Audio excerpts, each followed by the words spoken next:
Man, is it already February? Dude, I feel like I just got over the Christmas and New Year's bloat. Like, I'm not kidding here. I'm still struggling to fit into my pants because of how large I've gotten. Now, with a new month comes changes in gacha popularity, player density, revenue. Is Genshin still number one? Has Tower of Fantasy managed to break back into the top 30? Is Diablo Immortal still scamming players out of tens of millions of dollars? That's what we're here to find out. Hey, my name is Stix and welcome back to your monthly recap of how your favorite gachas are doing on a month-by-month basis. If you're interested in gacha that are releasing this month, new gacha to try out, I actually have a dedicated video exclusively for that you can find linked below or at the end of this video. Before we jump right in though, I want to take a moment here to thank all of our incredible patrons over on Patreon. Your continued support is beyond appreciated. Also, if you have a moment, consider following me over on Twitch. I stream there every weekend. Now at number one, we have Genshin Impact, which has managed to retain a monopoly on the market moving into the new year. Although they saw a decrease in total revenue compared to last month, a decline from $127 million totaling China and global to $118 million. Global alone made $63 million, just to put this into perspective for other titles that don't have Chinese releases. There were still upwards of 3 million new downloads, however. While we can only track NIKKE's global earnings, it did actually manage to see an increase in revenue from $43 million up to $47 million earned in total. With this, it managed to maintain its number 2 spot. People thought that NIKKE would see a very rapid, very steep decline, but contrary to popular belief, the game is doing incredibly well, managing over 500,000 new downloads this month. Fate Grand Order maintains its grip on number 3 with a nice increase over its previous month's earnings from $42 million to $45 million between Japan and global.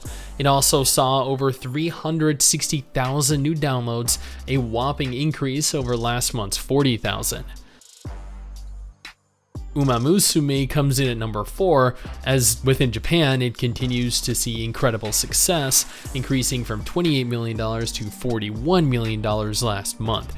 Yet, still only a few thousand total downloads, meaning that the game isn't growing in size in total players, but current players are spending more than ever. Coming in at number 5 is a gacha game that has realistically never been in the top 5 before, Blue Archive. Blue Archive saw a monumentally large increase in revenue from $6 million combined with Japan and global to $20.7 million. That's more than 3 times its previous month, is the largest sum of money ever earned in a single month by the game, and has set the year up to be quite the overwhelming success. Sadly, it still only garnered 80,000 new downloads. Arknights comes in at number 6 with quite the sizable increase from its previous month as well. Arknights made $18 million last month compared to the $3.4 million it made the month before it. It still managed over 300,000 new downloads. That is absolutely crazy. Diablo Immortal comes in at number 7 with a whopping $17 million earned. That is the same as its previous month. It also managed hundreds of thousands of new downloads, going to show that bad, pay-to-win, predatory games can still be successful.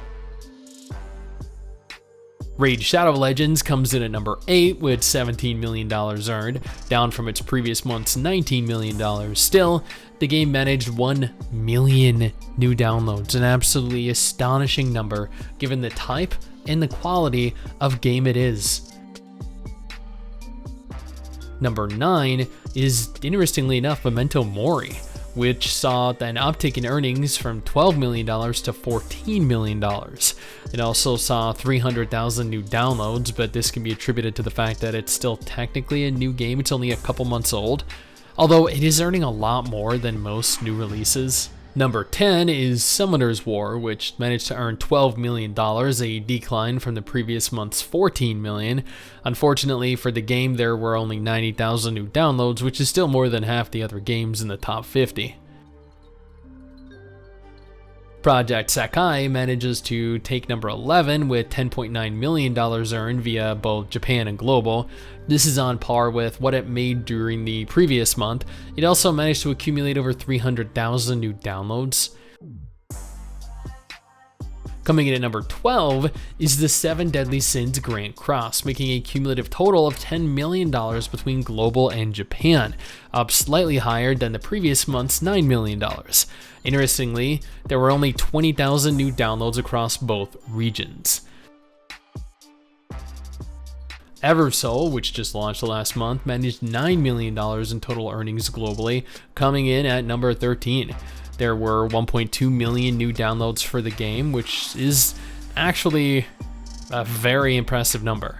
Admittedly, I also had a lot of fun in Eversoul. Number 14 is Heaven Burns Red, a Japanese exclusive that has managed to earn enough to be included in the top 15 gacha games every month since I started doing this, and continues again with $8 million earned, tying in with the previous month's $8 million.